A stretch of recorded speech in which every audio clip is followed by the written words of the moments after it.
கலைஞர் உயிரோடு இருக்கும்போது 2017 56 லட்சம் பேர் வந்து போலி வாக்காளர்கள் நீக்கணும்னு எலெக்ஷன் கமிஷனுக்கு பெட்டிஷன் கொடுத்தாங்க.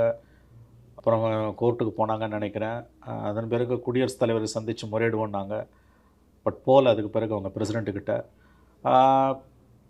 இந்த முறை வந்து மூர்தன்யமாக திமுகவும் தோழமை கட்சிகளும் எஸ்ஐஆர் எதிர்க்கிறாங்க. என்ன சொல்கிறாங்க, எலெக்ஷனுக்கு பிறகு பண்ணுங்கன்றாங்க.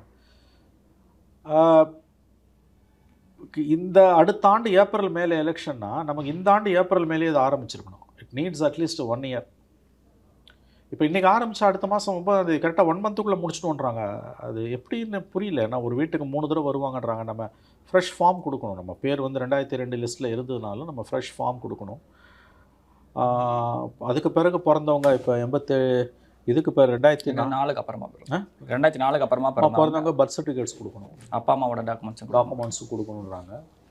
நான் ஆல் தீஸ் திங்ஸ், அதாவது த பர்டன் ஆஃப் ப்ரூஃப், அதாவது ஒரு இந்திய குடிமகனாக இல்லையா என்பதை வந்து அவன் தான் நிரூபிக்கணுன்றாங்க. இதில் குடியுரிமையை நிரூபிக்கிற அதிகாரம் எலெக்ஷன் கமிஷனுக்கு இருக்கான்றது தான் பேசிக் கொஸ்டின். எலெக்ஷன் கமிஷனோட வேலை வந்து குடியுரிமையை தீர்மானிப்பது அல்ல. அது முழுக்க உள்துறை அமைச்சகத்தின் வேலை, மினிஸ்ட்ரி ஆஃப் ஹோம் அஃபேர்ஸோட வேலை. அவங்க டிஎம்கே பெட்டிஷனில் சொல்லியிருக்கிறது உண்மை. எனக்கு they are perfectly right. It's a de facto NRC or mini என்ஆர்சின்றாங்க. ஏன்னா இப்போ சிஏஏ என்ஆர்சி வந்தப்போ 2000 ப. சிதம்பரம் தான் ரொம்ப தெளிவாக சொன்னார். It is not CAA, it is NRC more dangerous.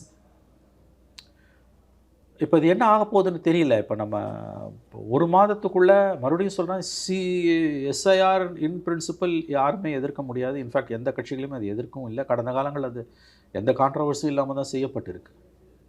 நான் இப்போ தான் நீங்கள் வந்து 24 அக்டோபர்லேருந்து 2025 ஜனவரி வரைக்கும் ஒரு ரிவிஷன் பண்ணியிருக்காங்க. இவங்க வந்து யூஸ்வலாக பீரியாடிக்கலாக எவ்ரி இயர் பண்ணுறாங்க.